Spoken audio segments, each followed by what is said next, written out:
কাজ করবে, মানুষকে উপকৃত করবে, এই স্লোগান এদের মুখে দেখতে পাচ্ছি না।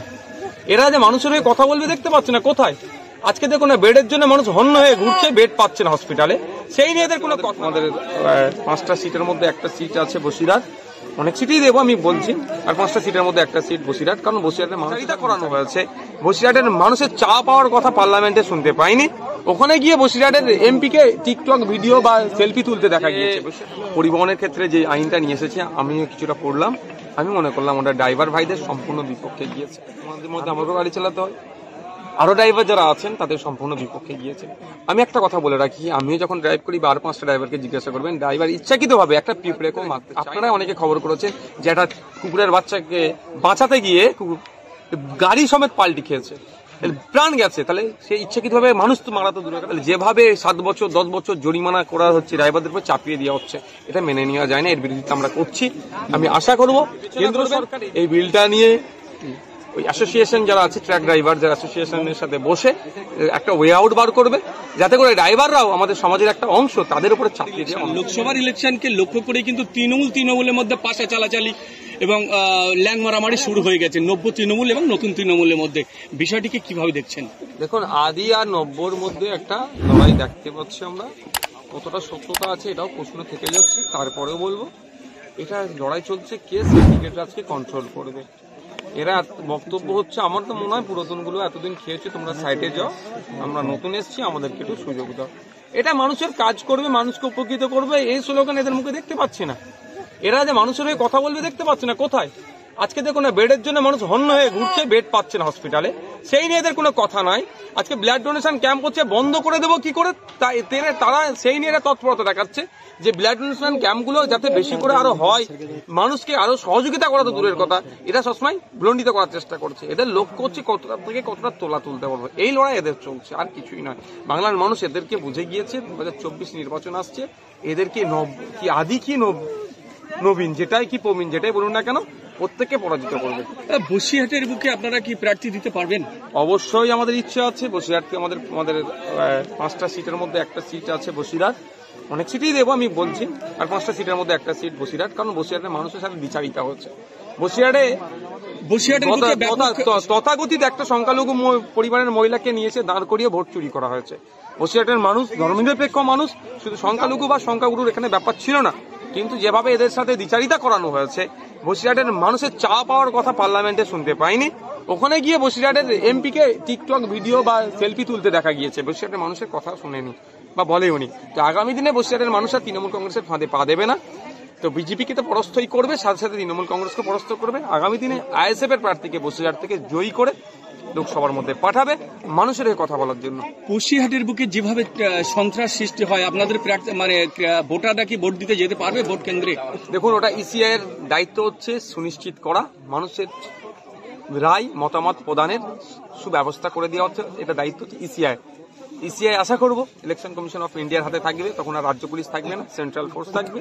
যে গুন্ডা মস্তান যেগুলো যারা গণতন্ত্রকে হত্যা করে, তাদেরকে ধরে জেলের মধ্যে রেখে শান্তিপূর্ণভাবে অবাধ নির্বাচন করে দেখিয়ে দেবে যে মানুষের মতামত দেওয়ার যে জায়গাটা আছে, সংবিধানের 326 ধারায় উল্লেখ আছে, 18 বছরের ঊর্ধ্বে ভারতীয় নাগরিক হলে ভোটদান করতে পারবে, তার সুব্যবস্থা করে দেবে। প্রশাসন যদি সন্ত্রাস রুখতে না পারে, আপনার দলের কর্মীরা কি রুখে দাঁড়াবে? দেখুন, গণতন্ত্রকে রক্ষার জন্য আমরা গণতান্ত্রিক প্রক্রিয়াতে অবশ্যই কাজ করব। কেন্দ্র নতুন একটা আইন আনছে পরিবহন নিয়ে, সেই আইনের বিরোধিতা করে বিভিন্ন জায়গাতে ক্ষোভ বিক্ষোভ, রাস্তা অবরোধ শুরু হয়েছে, কি বলবেন? দেখুন, কেন্দ্রের যে পরিবহনের ক্ষেত্রে যে আইনটা নিয়ে এসেছে আমিও কিছুটা পড়লাম, আমি মনে করলাম ওটা ড্রাইভার ভাইদের সম্পূর্ণ বিপক্ষে গিয়েছে। আমিও ড্রাইভার, মধ্যে আমাকেও গাড়ি চালাতে হয়, আরো ড্রাইভার যারা আছেন তাদের সম্পূর্ণ বিপক্ষে গিয়েছে। আমি একটা কথা বলে রাখি, আমিও যখন ড্রাইভ করি বা 5টা ড্রাইভারকে জিজ্ঞাসা করবেন, ড্রাইভার ইচ্ছাকৃতভাবে একটা পিঁপড়েকেও মারতে চায় না। অনেক ক্ষেত্রে আপনারা অনেকে খবর করেছেন যে একটা কুকুরের বাচ্চাকে বাঁচাতে গিয়ে গাড়ি সমেত পাল্টি খেয়েছে, প্রাণ গেছে, তাহলে সে ইচ্ছাকৃতভাবে মানুষ তো মারা তো দূরের কথা, কুকুর বাচ্চাকে মারতে চায় না। তাহলে যেভাবে 7 বছর 10 বছর জরিমানা করা হচ্ছে, ড্রাইভারদের উপর চাপিয়ে দেওয়া হচ্ছে, এটা মেনে নেওয়া যায় না। এর বিরুদ্ধে আমরা করছি। আমি আশা করব কেন্দ্র সরকার এই বিলটাকে নিয়ে বিবেচনা করবেন।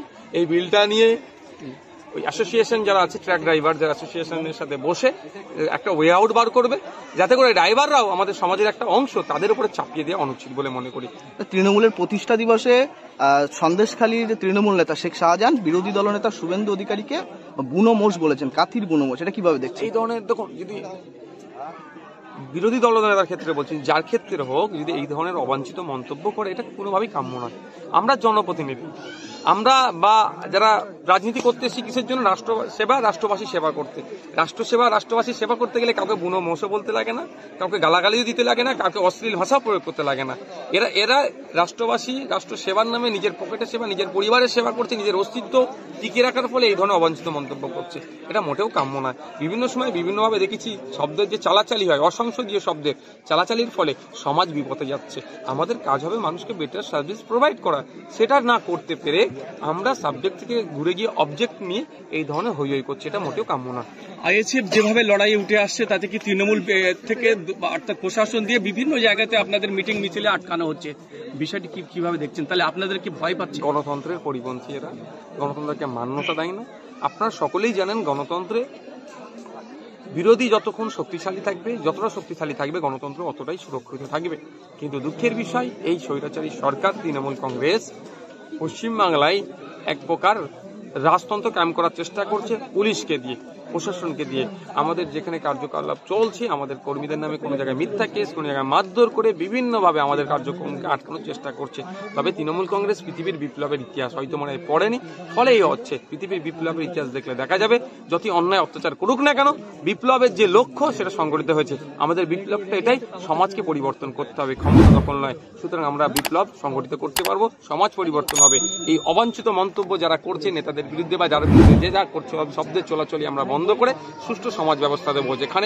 যেখানে একটা চায়ের দোকানের নিচে, যেমন শহরে বাবুরা, বড় বড় নেতারা যেমন এসি ঘরে বসে চা খায়, যারা বুথের স্তরে, সেই পরিবেশ আমরা ফিরিয়ে নিয়ে আসবো।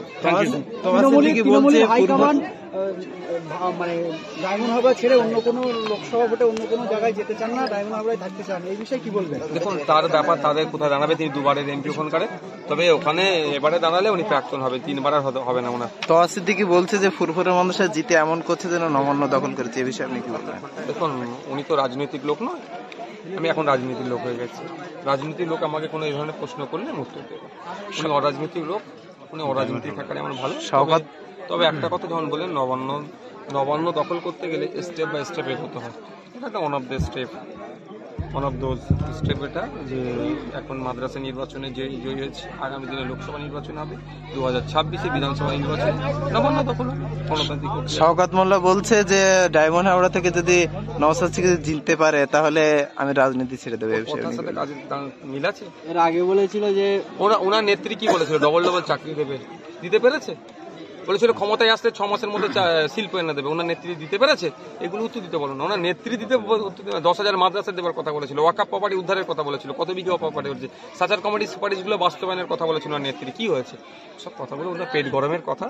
প্রস্তুত থাকতে বলুন, যেমন হারার তকমা নেওয়ার জন্য। শুধু ডায়মন্ড হারবার নয়, সারা রাজ্যে হারবে।